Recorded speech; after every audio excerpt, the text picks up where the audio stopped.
지는 분 중에 한 분이 빅터 프랭클이라고 하는 분이 있어요.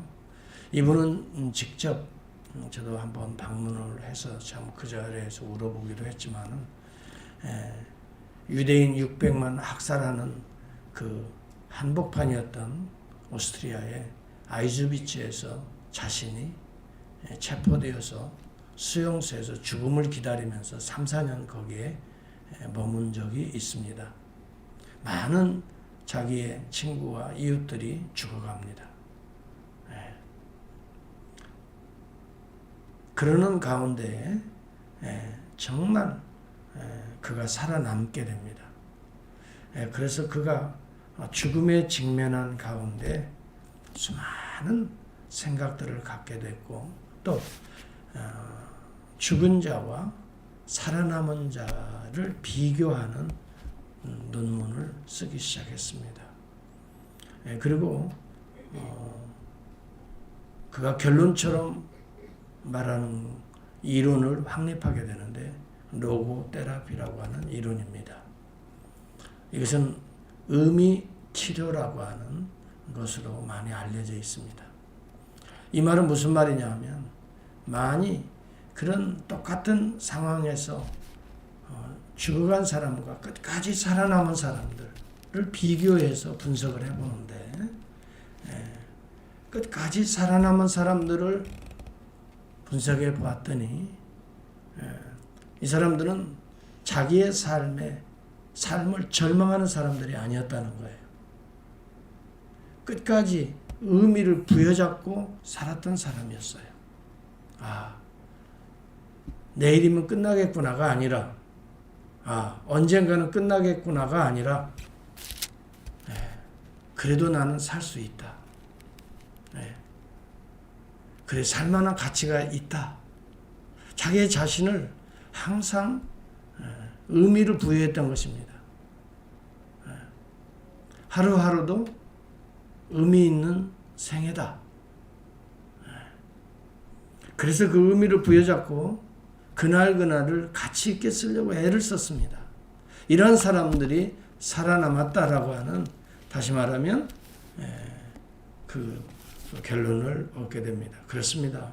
우리는 어떤 상황 속에서도 첫째는 절망하는 사람이 있습니다. 안 될 거야. 분명히 과거에도 안 됐으니 안 될 거야.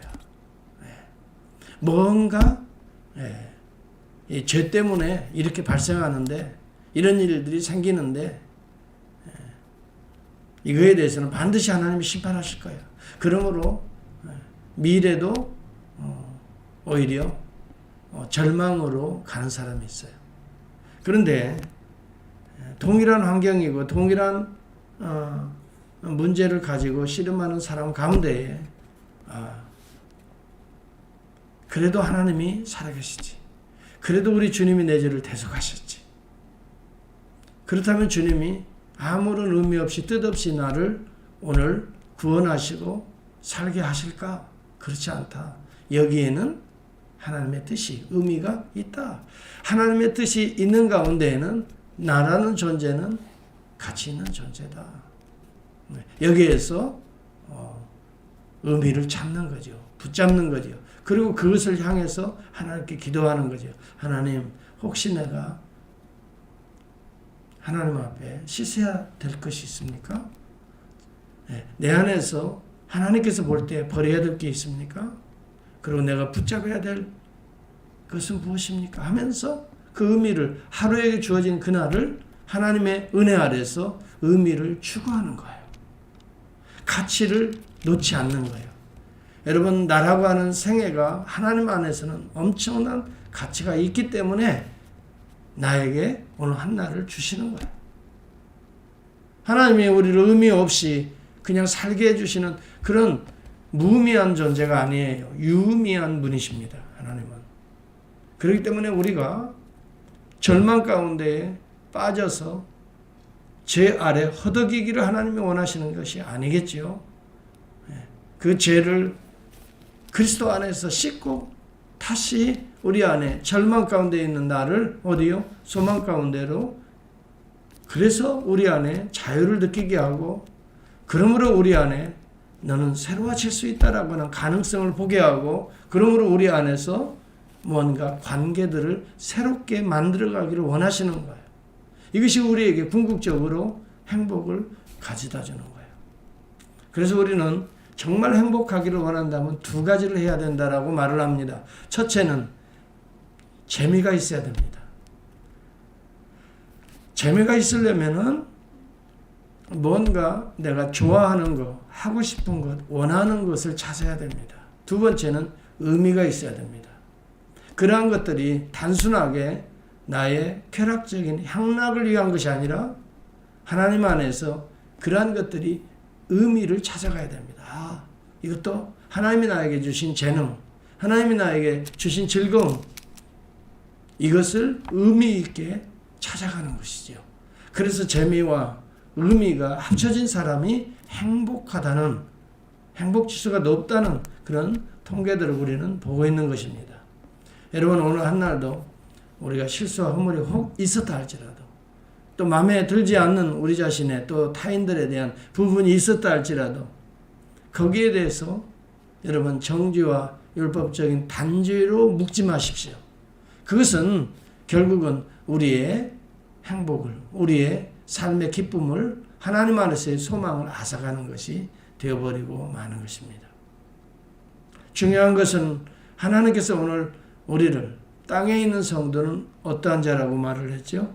땅에 있는 성도는 존귀한 자라고 말하는데, 나는 그러한 하나님의 뜻을 거스려서 아유 나 같은 것, 아니면 반대로 아이고 너 같은 것. 네.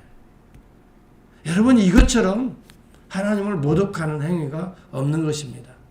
그렇습니다. 우리는 죄인이기 때문에 나 같은 것이라 할지라도, 너 같은 것이라 할지라도 우리 하나님이 사랑하시는 그 크신 은혜로 인하여 우리는 살았고, 또 현재도 구원받았고, 또 미래도 구원을 향하여 거룩해질 것입니다. 이것은 내 힘이 아닙니다. 하나님은 우리를 선택하신 그 사랑을 인하여라고 사도 바울은 말하고 있는 것입니다. 오늘 욥이 고난을 받는 것은 너 같은 것이 아닙니다.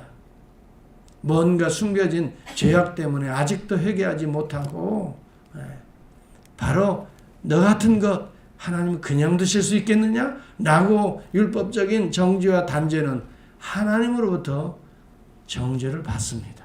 여러분, 그러한 생각 자체가 얼마나 하나님을 불신하는지, 은혜의 하나님을 공의의 하나님으로 가두어 버리는 어리석은 모독하는 믿음인 것입니다. 여러분, 이 자기 믿음이 온전하다고 생각할 수 없어요. 잘 분석해야 됩니다. 내 믿음이 어디에 근거하고 있는가?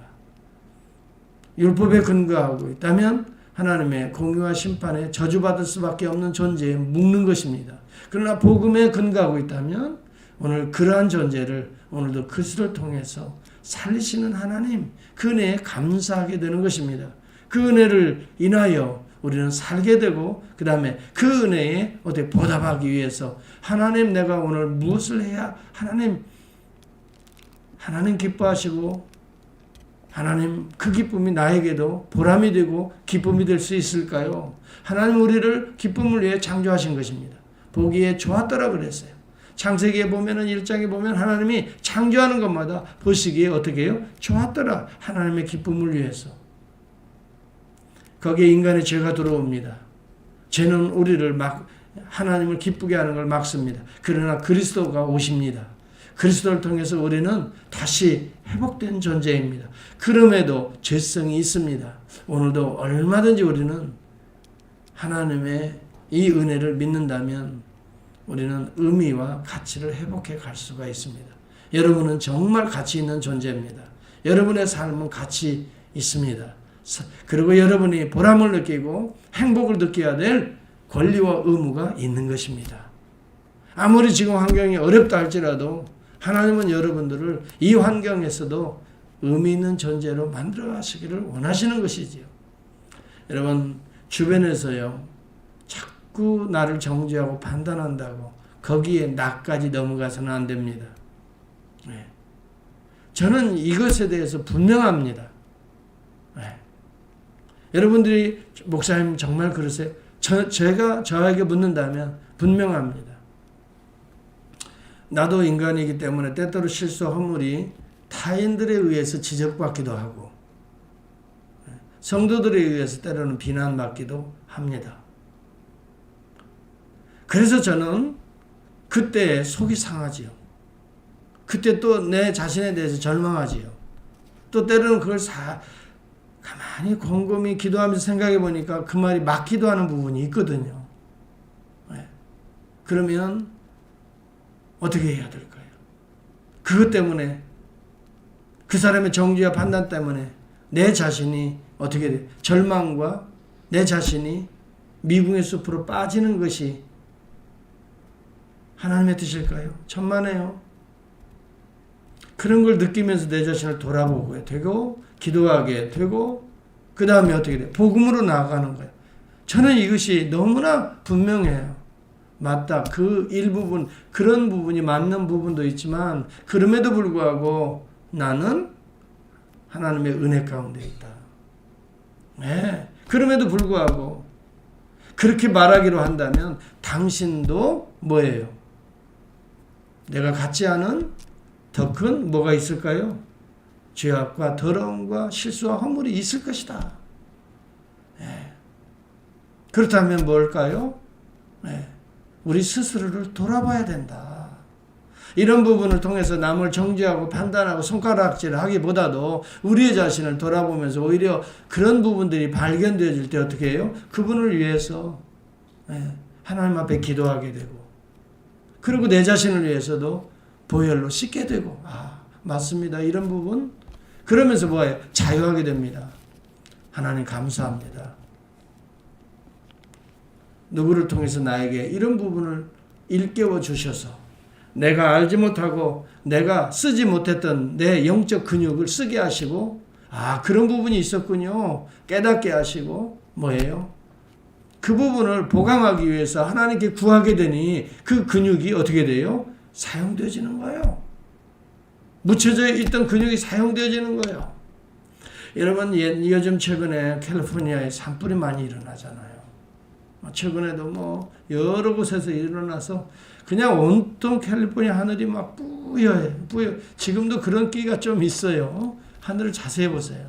아주 뿌연한 부분들이 있다고요. 저는 깜짝 놀랐어요. 아니 어떻게 해가 저렇게 보일까? 달무리처럼 보여요. 그 주변이 온통. 그게 그런 산불로 인해서 공기가 탁해져서 그렇게 되잖아요. 그런데요. 지금의 산불은요. 기후 때문에 나타나기도 하고 인간의 실수 때문에 나타나기도 하지만 과거에 여기에 살았던 원주민들은 30년, 40년 만에 의도적으로 산불을 놓았다고 합니다. 네, 의도적으로. 일정 부분. 네, 물론 집 있는 주변을 놓은 건 아니겠죠. 네, 산불을 놓아서 그리고 왜 산불을 놓는가? 산에 있는 나무들의 해충들을 불로 다 소멸시키는, 전멸시키고 또 하나는 그런 산불이 일어나야 땅에 묻혀서 발화되지 않은 새로운 종들의 식물들이 다시 올라온다는 거예요. 그런 지혜가 그들에게 있었던 거죠. 지금이야 참 의도하지 않은 산불로 인하여 이렇게 많은 피해를 입지만은 그들은 그 주변들을 다 정리해 놓고 산불을 의도적으로 놓았다는 거예요.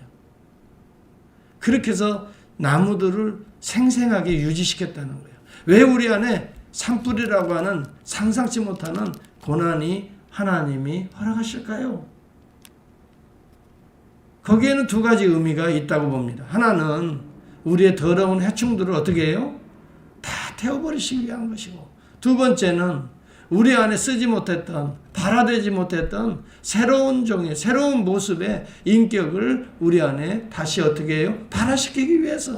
그렇지 않으면 도무지 생각지도 못하고, 그렇지 않으면 도무지 그런 부분을까지 맞닿아서 정말 태어나지 못할, 다시 발화되지 못할 그런 부분들을 하나님께서 어떻게 할까요? 다시 발화시켜서 그것으로 새로운 종을 만들어내시는 하나님의 자연 섭리가, 의도적인 또한 섭리가 특별한 주권적인 섭리가 있다고 하는 것을 잊어서는 안 됩니다. 여러분, 욥의 친구들에 와서 계속해서 네 죄 하고 죄악을 계속 공격하는, 이때 자기가 괴로우니까 이 욥은 자기도 그 어느 일정 부분 인정을 하더란 말이에요. 하나님, 내가 그 죄 때문에 그렇다면 내가 죽겠나이다. 그 영향으로 인하여, 친구들의 영향으로 인하여 죽음의 절망의 길로 빠뜨리고 있는 거예요. 그러면서 그는 말합니다. 나를 빚으셨다가 왜 이제는 나를 멸하시려 합니까? 나를 지으셨다가 왜 이제는 티끌로 다시 돌아가게 하시려고 합니까? 나를 흙으로부터 만져서 빚으셨다가 다시 왜 흙으로 돌아가게 하시려고 합니까? 하나님의 모순으로까지 나아가려고 한다. 이게 여러분 율법의 상당한 치명적인, 참으로 인간을 파멸로 떨어뜨리는, 불신으로 나아가게 하는 율법적 정죄인 것입니다. 여러분, 이런 모습을 우리 안에 정말 깨끗하게 씻어버려야 됩니다. 율법은 저와 여러분을 때리고 정죄하고 절망시키고 낙심시키고 다운시키는 역할을 합니다. 그런데 복음으로 빨리 나와야 됩니다. 그럼에도 불구하고 우리 주님을 향하십시오. 그리고 여러분의 생각을 바꾸십시오. 그리고 여러분의 생각이 율법에 묶여있지 말고 복음에 묶여있기를 축복합니다. 복음에 묶여있으면 여러분이 생각이 다시 살아납니다. 생각지 못했던 움이 다시 터서 놀라운 생각으로 발전하게 됩니다. 그리고 그 생각이 남을 살리게 됩니다. 우리가 실수 허물이 있었지만 하나님은 그것에 묶여있지 않아. 우리 주 예수 그리스도를 통해 다 갚으셨어. 왜 형제예요? 거기에 묶여서. 왜 형제예요? 그런 자기의 행동에 묶여서 왜 절망해? 왜 낙심해? 탈탈 털고 일어나야지. 자, 내 손을 붙잡고 일어나자. 주님의 손을 붙잡고 일어나자. 그리고 새로운 모습으로 우리 하나님 앞에 간구하자. 이것이 저와 여러분의 기도가 되어야 될 줄을 믿습니다. 주변에서 어떠한 모습으로 여러분을 거듭되는 친구들의 정죄에, 여러분 자신도 정죄에 빠지지 말길 바랍니다. 죽음으로 치닫는 절망의 이러한 시면에서도 복음의 줄을 붙들어야 여러분이 살아남을 수가 있습니다. 여러분, 이것을 우리는 복음의 유대성이라고 부르는 것입니다. 고린도후서 5장 17절에 보면 누구든지 그리스도 안에 있으면, 따라서 합시다, 새로운 피조물이라고 했습니다. 새로운 모습이 얼마든지 우리 가운데 나타날 수가 있습니다. 물론 우리 조 집사님, 우리 권사님이나 저나 여기 참석한 여러분 모두가 다 부끄러운 부분이 없지 않아 있을 수 있죠. 그러나 거기에 묶이지 마세요. 그것은 십자가로 씻어버리면 되는 것입니다. 씻어버리시고 우리는 그보다 더 아름답고 더 귀한 뭐가 있어요? 발화되지 않은 근육들, 영적 근육이 있어요. 놀라운 하나님이 주신 더 놀라운 것들이 우리 안에 지금, 우리가 그걸 쓰지 못하기 때문에 근육이 마비되어 가는 것들이 있다고, 이걸 찾아서 그 근육, 영적 근육을 키워내시기를 바랍니다. 프랙티스 하시기를 바랍니다. 좋은 점들이 훨씬 더 많습니다. 안 좋은 점에 매달리지 마세요. 오히려 좋은 점들을 자꾸 키우려고 하세요. 프랙티스 하세요. 그리고 우리의 눈의 시선들이 자꾸 좋은 점을 향해야 됩니다. 자꾸 안 좋은 것을 보면 우리가 절망할 수밖에 없습니다. 낙심, 이것은 우리를 죽음으로 끌어가게 됩니다. 여러분, 그래서 우리 주님이 피차에 비판하지 말라라고 말씀한 거예요. 비판은요, 절망을 낳습니다. 그렇게 하면 고쳐서서 뭐가 된다고요? 천만에요. 절대 그렇지 않습니다. 계속 채찍을 때려보십시오. 안 됩니다. 자꾸 걸음 주고 물 주고 격려해 보십시오. 됩니다. 예수 그리스도 안에 새로운 피조물이야. 새로운 가치가 있어. 아무개야, 이런 실수를 했지만 이거 씻어버리고 얼마나 더 놀라운 일들이 너한테 감춰져 있는지 몰라. 그것을 우리가 같이 키워보자. 여러분, 얼마든지 새로운 줄기가 올라올 것이라